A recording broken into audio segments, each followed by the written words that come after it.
Hello friends, welcome to Life Easy. ಇವತ್ತಿನ easy recipe ಕುಂಬಳಕಾಯಿನ ಉಪಯೋಗಿಸ್ಕೊಂಡು ಬನ್ ಮಾಡುವಂಥ ವಿಧಾನ ನೋಡ್ಕೊಂಬರೋಣ.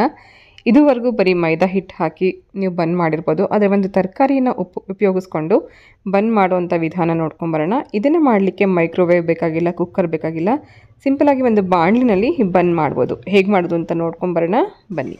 ಸಿಹಿ ಕುಂಬಳಕಾಯಿನ ಸುಮಾರು ಒಂದು 3/4 kg ಅಷ್ಟು ಕುಂಬಳಕಾಯಿ ತೊಗೊಂಡಿದ್ದೀನಿ. ಇದರ ಮೇಲ್ಗಡೆ ಎಲ್ಲ ತಿರಳೆಲ್ಲ ತೆಗೆದಿದ್ದೀನಿ. ಹಾಗೆ ಇದರ ಸಿಪ್ಪೆನೂ ಕೂಡ ಕಟ್ ಮಾಡಿ ತೆಕ್ಕೋಬೇಕು. ಒಂದ್ಸತಿ ನೀರಲ್ಲಿ ವಾಶ್ ಮಾಡಿ ಇಟ್ಕೊಂಡಿದ್ದೀನಿ. ಸಿಪ್ಪೆನೂ ತೆಗೆದು ಮಧ್ಯದಲ್ಲಿರುವಂಥ ಈ ಭಾಗನ ಮಾತ್ರ ಸಣ್ಣದಾಗಿ ಹೋಳುಗಳನ್ನು ಮಾಡಿ ರೆಡಿ ಮಾಡ್ಕೊಳ್ಳೋಣ. ಸಣ್ಣದಾಗಿ ಹೋಳುಗಳನ್ನೆಲ್ಲ ಮಾಡ್ಕೊಂಡಾಗಿದೆ. ಸಿಪ್ಪೆ ತೆಗೆದು ಹೋಳು ಮಾಡಿರೋಂಥ ಇದನ್ನು ಒಂದು ಪಾತ್ರೆಯಲ್ಲಿ ಹಾಕಿ ಸ್ಟೀಮಲ್ಲಿ ಸುಮಾರು 10ರಿಂದ 15 ನಿಮಿಷ ಬೇಯಿಸ್ಕೋಬೇಕು. ಅಗಲವಾಗಿರುವಂಥ ಒಂದು ಬೌಲಲ್ಲಿ ಹಾಕ್ಕೊಂಡಿದ್ದೀನಿ. ಸ್ಟೀಮರ್ ಪಾತ್ರೆ ಇದ್ದರೆ ಫಸ್ಟ್ ಅದರಲ್ಲಿ ಕೆಳಗಡೆ ನೀರಿಟ್ಟು ಅದರ ಮೇಲ್ಗಡೆ ಸ್ಟೀಮರ್ ಪಾತ್ರೆ ಇಟ್ಟು ಅದರೊಳಗಡೆ ನಾವು ಈ ಬೌಲ್ನ ಇಟ್ಟು 10ರಿಂದ 15 ನಿಮಿಷ ಬೇಯಿಸ್ಕೋಬೋದು. ಸ್ಟೀಮರ್ ಪಾತ್ರೆ ಇಲ್ಲ ಅಂದರೆ ಕುಕ್ಕರಲ್ಲಿ ಕೂಡ ನೀವು ಇದೇ ರೀತಿ ಹೇಗೆ ನಾವು ನೀರು ಹಾಕಿ ಬೇಯಿಸ್ತೀವಿ ಇಡ್ಲಿ ಎಲ್ಲ, ಅದೇ ರೀತಿಯೇ ನೀವು ಇದನ್ನು ಬೇಯಿಸಿ ರೆಡಿ ಮಾಡ್ಕೋಬೋದು. ಬೈ ಚಾನ್ಸ್ ನಿಮ್ಗೆ ಇದರಲ್ಲಿ ಏನಾದ್ರು ಹಬೆ ನೀರು ಬಿದ್ದಿದ್ರೆ ಆ ಹಬೆ ನೀರನ್ನೆಲ್ಲ ತೆಗೆದುಬಿಟ್ಟು ಬರೀ ಕುಂಬಳಕಾಯಿ ಹೋಳುಗಳನ್ನು ಮಾತ್ರ ಮ್ಯಾಶ್ ಮಾಡ್ಕೋಬೇಕು. ಮ್ಯಾಶ್ ಮಾಡೋದಕ್ಕೆ ನಾನು ಈ ರೀತಿ ಅಗಲವಾಗಿರುವಂಥ ಒಂದು ಸ್ಪೂನನ್ನು ಉಪಯೋಗಿಸ್ಕೊಂಡಿದ್ದೀನಿ. ನಿಮ್ಮ ಹತ್ರ ಇದು ಇಲ್ಲ ಅಂತಂದರೆ ಮಿಕ್ಸಿ ಜಾರಲ್ಲೇ ಇದನ್ನು ಒಂದೇ ಒಂದು ನಿಮಿಷ ಗ್ರೈಂಡ್ ಮಾಡ್ಕೋಬೋದು. ಆದರೆ ನೀರಿಲ್ದಲೇ ಇರೋ ಹಾಗೆ ನೋಡ್ಕೋಬೇಕು. ಈ ರೀತಿ ಚೆನ್ನಾಗಿ ಮ್ಯಾಶ್ ಮಾಡಿಕೊಂಡು ಎಲ್ಲೂ ಹೋಳುಗಳಿಲ್ದಲೇ ಇರೋ ಹಾಗೆ ಚೆನ್ನಾಗಿ ನುಣ್ಣಗಾಗೋವರೆಗೂ ಮ್ಯಾಶ್ ಮಾಡ್ಕೊಂಡ ನಂತರ ಕಂಪ್ಲೀಟಾಗಿ ಇದನ್ನು ತಣ್ಣಗಾಗೋದಕ್ಕೆ ಬಿಡಬೇಕು.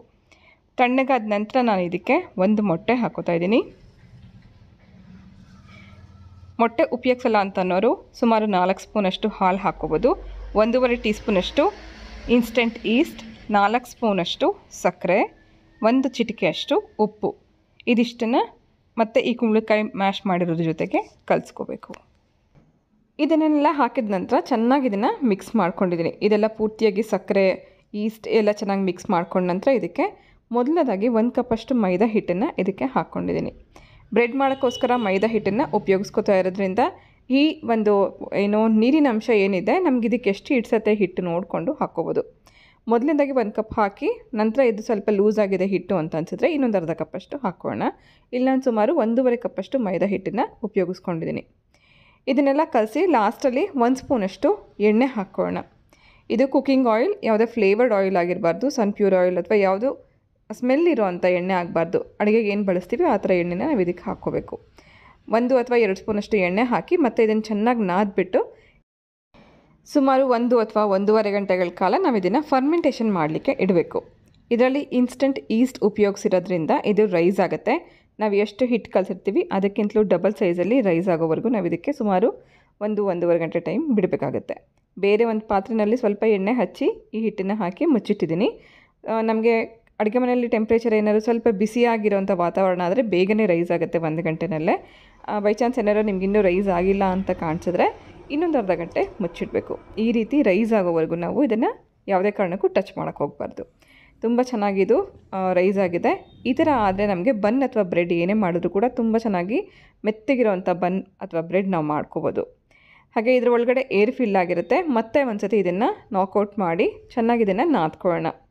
ಒಂದು ಶೀಟ್ ಮೇಲೆ ಇದನ್ನೆಲ್ಲ ಹಾಕ್ಕೊಂಡು ಮತ್ತೆ ಇದನ್ನು ನಾದ್ಕೋತಾ ಇದ್ದೀನಿ. ನಾದುವಂಥ ಟೈಮಲ್ಲಿ ನಮ್ಗೆ ಏನಾದ್ರು ಕೈಗೆ ಅಂಟಿಸ್ತಾ ಇದೆ ಅಂತ ಅನಿಸಿದ್ರೆ ಸ್ವಲ್ಪ ಮೈದಾ ಹಿಟ್ಟನ್ನು ಮೇಲಿಂದ ಹಾಕ್ಕೊಂಡು ಮತ್ತು ಇದನ್ನು ಈ ರೀತಿ ರೋಲ್ ಮಾಡ್ಕೊಳ್ಳೋಣ.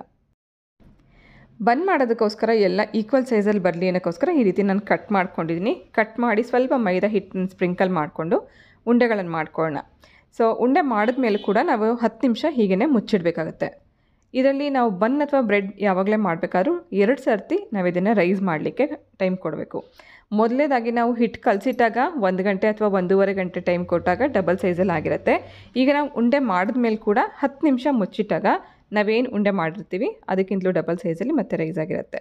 ಸೊ ಈ ರೀತಿ ಮಾಡಿದಾಗ ಒಂದು ಮೆತ್ತಗಿರುವಂಥ ಬನ್ ಅಥವಾ ಬ್ರೆಡ್ ನಾವು ಮಾಡ್ಕೋಬೋದು. ಉಂಡೆಗಳೆಲ್ಲ ಮಾಡಿ ಸ್ವಲ್ಪ ಮೇಲಿಂದ ಫ್ಲ್ಯಾಟ್ ಮಾಡಿ ಒಂದು ಪಾಲಿಥೀನ್ ಟ್ರಾನ್ಸ್ಪರೆಂಟ್ ಶೀಟ್ನ ಮುಚ್ಚಿಟ್ಟಿದ್ದೀನಿ. 10 ನಿಮಿಷದ ನಂತರ ನೋಡಿ ಹೀಗಾಗಿರುತ್ತೆ. ಈಗ ನಾವು ಇದನ್ನು ಒಂದೊಂದೇ ತೊಗೊಂಡು ಬಾಣಲಿನಲ್ಲಿ ಒಂದೊಂದನ್ನೇ ಹಾಕ್ತಾ ನಾವು ಇದನ್ನು ಸುಟ್ಕೋಬೋದು. ಮೈಕ್ರೋವೇವಲ್ಲಿ ಮಾಡುವಂಥವ್ರು ನಾವು ಇದನ್ನು ಡೈರೆಕ್ಟಾಗಿ ಮೈಕ್ರೋವೇವ್ ಒಂದು ಪ್ಲೇಟ್ ಮೇಲೆ ಹಾಕಿ ಬೇಕಿಂಗ್ ಕೂಡ ಮಾಡ್ಕೋಬೋದು. ಬೇಕಿಂಗ್ ಬೇಡ ಅಥವಾ ಬರಲ್ಲ ಅಂತನೋರು ಅಥವಾ ಮೈಕ್ರೋವೇವ್ ಇಲ್ಲ ಅಂತನೋರಿಗೆ ಇದು ತುಂಬ ಸುಲಭವಾಗಿ ಮಾಡ್ಕೊಳ್ಳೋಂಥ ವಿಧಾನ.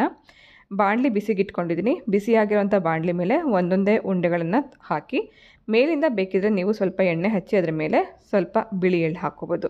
ಇದು ಪ್ಯೂರ್ಲಿ ಆಪ್ಷನಲ್, ಬೇಕಿದ್ದರೆ ಹಾಕೋಬೋದು. ನೋಡೋಕ್ಕೆ ಚೆನ್ನಾಗಿ ಕಾಣಿಸುತ್ತೆ, ಜೊತೆಗೆ ಅಲ್ಲಲ್ಲಿ ನಮಗೆ ನಟಿ ಟೇಸ್ಟ್ ಸಿಗುತ್ತೆ.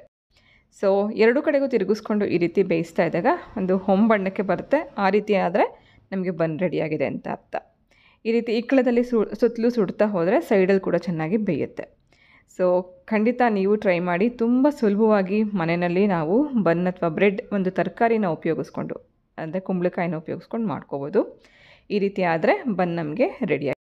ಬನ್ನನ್ನು ಬೇಯಿಸೋದಕ್ಕೆ ಇಲ್ಲಿ ಎಣ್ಣೆ ಆಗಲಿ, ಬೆಣ್ಣೆ ಆಗಲಿ, ತುಪ್ಪ ಆಗಲಿ ಏನನ್ನೂ ಬಳಸಿಲ್ಲ. ಪಾತ್ರೆ ಬಿಸಿ ಮಾಡಿಕೊಂಡು ಅದರಲ್ಲಿ ನಾವು ಒಂದೊಂದೇ ಬನ್ಗಳನ್ನು ಹಾಕ್ತಾ ಸುಡ್ತಾ ಹೋಗ್ಬೋದು. ಸೊ ಇಲ್ಲಿ ಮೈಕ್ರೋವೇವ್ ಆಗಲಿ, ಕುಕ್ಕರ್ ಆಗಲಿ ಬಳಸೋಕ್ಕೆ ಬರಲ್ಲ ಅಂತನೋರು ಅಥವಾ ಬೇಕಿಂಗ್ ಮಾಡೋಕ್ಕೆ ಬರಲ್ಲ ಅಂತನೋರಿಗೆ ಕೂಡ ತುಂಬ ಸುಲಭವಾಗಿ ಮಾಡುವಂಥ ಒಂದು ವಿಧಾನ. ಇದಕ್ಕೆ ನಾನಿಲ್ಲಿ ನಾನ್ ಸ್ಟಿಕ್ ಬಳಸ್ಕೊಂಡಿದ್ದೀನಿ. ನಾನ್ ಸ್ಟಿಕ್ ಅಥವಾ ಕಾಸ್ಟ್ ಐರನ್ ಪ್ಯಾನನ್ನು ಉಪಯೋಗಿಸ್ಕೊಂಡು ನೀವು ಈ ರೀತಿ ಮಾಡ್ಕೋಬೋದು. ಸೊ ಆದಷ್ಟು ಸ್ಟೀಲ್ನ ಅವಾಯ್ಡ್ ಮಾಡೋದು ಒಳ್ಳೆಯದು. ಸ್ಟೀಲ್ ಪಾತ್ರೆ ಮೇಲೆ ನಾವು ಮೈದಾ ಹಿಟ್ಟನ್ನು ಹಾಕಿದ ಕೂಡಲೇ ಅಂಟ್ಕೊಳ್ಳೋವಂಥ ಚಾನ್ಸಸ್ ಇರುತ್ತೆ. ಸೊ ನಾನ್ ಸ್ಟಿಕ್ ಆದರೆ ಯಾವುದೇ ಕಾರಣಕ್ಕೂ ನಮಗೆ ಅಂಟಲ್ಲ, ಹಾಗೆ ಯಾವುದೇ ಎಣ್ಣೆ, ತುಪ್ಪ, ಬೆಣ್ಣೆ ಏನೂ ಬೇಡ. ಹೀಗೆ ನಾವು ಆರಾಮಾಗಿ ಮಾಡ್ಕೋಬೋದು. ನೋಡಿದ್ರಲ್ಲ ಎಷ್ಟು ಸುಲಭವಾಗಿ, ಯಾವುದೇ ಮೈಕ್ರೋವೇವ್, ಕುಕ್ಕರ್ ಇಲ್ಲದೆ ಬೇಕಿಂಗ್ ಬರಲ್ಲ ಅಂತನೋರು ಕೂಡ ಈಸಿಯಾಗಿ ಮಾಡ್ಕೊಳ್ಳೋಂಥ ಒಂದು ಬನ್ ರೆಸಿಪಿ. ಖಂಡಿತ ಟ್ರೈ ಮಾಡಿ. ತರಕಾರಿನ ಉಪಯೋಗಿಸಿ ಮಾಡಿರೋದ್ರಿಂದ ತುಂಬಾ ಹೆಲ್ದಿಯಾಗಿರುತ್ತೆ, ಹಾಗೆ ಮಕ್ಕಳಿಗೆ ಡಬ್ಬಿ ಕೂಡ ಹಾಕೊಳ್ಳೋಕ್ಕೆ ಈಸಿಯಾಗಿರುತ್ತೆ.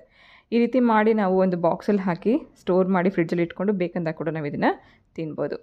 ಸೊ ಈ ರೆಸಿಪಿನ ನೀವು ಎಲ್ಲರೂ ಟ್ರೈ ಮಾಡಿ, ಮಾಡಿದ ಮೇಲೆ ಹೇಗಿತ್ತು ಅಂತ ಕಮೆಂಟ್ ಮಾಡಿ ತಿಳಿಸಿ. ಈ ರೆಸಿಪಿ ನಿಮ್ಮೆಲ್ಲರಿಗೂ ಇಷ್ಟ ಆಗಿದ್ರೆ ಪ್ಲೀಸ್ ಒಂದು ಲೈಕ್ ಮಾಡಿ. ಇವತ್ತಿನ ಈ ರೆಸಿಪಿ ನಿಮ್ಮೆಲ್ಲರಿಗೂ ಇಷ್ಟ ಆಗಿದೆ ಅಂತ ಭಾವಿಸ್ತಾ ನಾನು ಹೊರಡ್ತಾ ಇದ್ದೀನಿ. ಮತ್ತೆ ಸಿಗ್ತೀನಿ ನಾಳೆ ಇನ್ನೊಂದು ಹೊಸ ರೆಸಿಪಿ ಜೊತೆಗೆ. Thank you for watching.